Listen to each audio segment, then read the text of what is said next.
Hi friends, అందరికీ నమస్తే. Welcome to mini logs.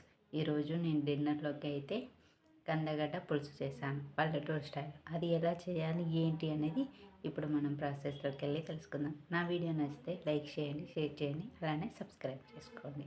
ఇప్పుడు ప్రాసెస్లోకి వెళ్దాం. ఇప్పుడు స్టవ్ ఆన్ చేసుకొని కళాయి పెట్టుకోవాలి. తర్వాత కొంచెం ఆయిల్ వేసుకోవాలి. ఆయిల్ వేసిన తర్వాత 2 ఎండుమిర్చిని చుంచేసుకోవాలి. అలానే తాలింపు గింజలు, కొంచెం జీలకర్ర కూడా వేసుకోవాలి. జీలకర్ర కూడా వేసిన తర్వాత వెల్లుల్లి కచ్చాపిచ్చ దంచుకొని వేసుకోవాలి. కొద్దిగా కరివేపాకు కూడా వేసుకోవాలి. ఇవి కరివేపాకు వేసుకున్న తర్వాత ఒక 2 నిమిషాలు కలబెట్టుకోవాలి. కలబెట్టిన తర్వాత ఆనియన్స్ కూడా వేసుకొని బాగా ఫ్రై చేసుకోవాలి.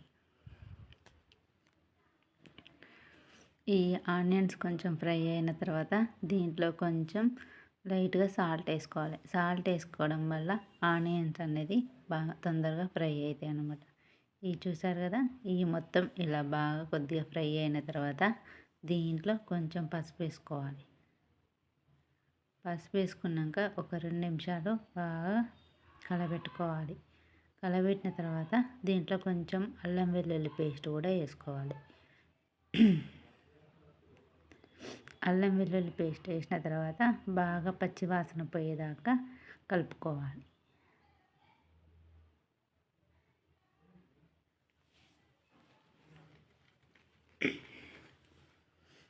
ఇప్పుడు మనం సన్నగా తరిగి పెట్టుకున్న కందగడ్డలు వేసుకోవాలి.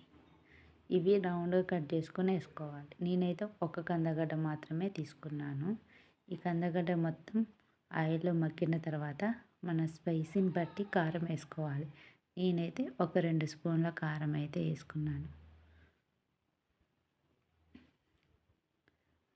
కారం కూడా బాగా కందగడ్డలకు పట్టేదాకా కలుపుకోవాలి. తర్వాత మనం చింతపండు రసం కూడా ఇందులో పోసుకున్న తర్వాత కొంచెం జీలకర్ర పొడి, కొంచెం మెంతి పొడి, కొంచెం ధనియాల పొడి కూడా వేసుకోవాలి.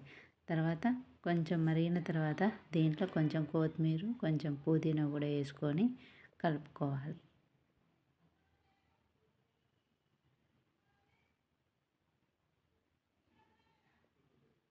మొత్తం దీన్ని ఇలా కలిపినాక కొంచెం దగ్గరగా చిక్కగా పడేదాకా కలుపుకోవాలి. చూసారు కదా, తయారైతే చిక్కగా అయింది. ఇప్పుడు టేస్ట్ చేసి ఎలా ఉందో చెప్తాను. కొంచెం సాల్ట్ సరిపోయిందా లేదా అనేది చూసుకొని వేసుకోండి. ఇప్పుడు నేను ఇది వేడి వేడి అన్నం వేసుకొని కొంచెం చామగడ్డ పులుసు పోసుకొని తింటే సాయంత్రం పూట చల్లదనానికి వేడి వేడి అన్నం కందగడ్డ పులుసు చాలా బాగుంటుంది. టేస్ట్ కూడా సూపర్ ఉంటుంది.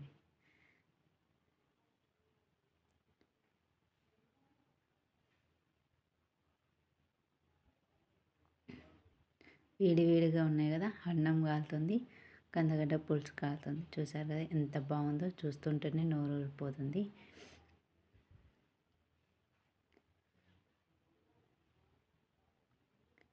ఇప్పుడైతే నైట్ డిన్నర్ టైం అవుతుంది కదా, మేము తొందరనే తినేస్తాం, అందుకనే నేనైతే తినేస్తున్నాను. టేస్ట్ అయితే సూపర్గా ఉంది. నాకైతే బాగా నచ్చింది. ఫస్ట్ టైం చేసినా కూడా చాలా బాగుంది. అప్పట్లో చేసేవాళ్ళగా నేను అంతగా తినకపోయేది. నా వీడియో నచ్చితే లైక్ చేయండి, షేర్ చేయండి, సబ్స్క్రైబ్ చేసుకోండి.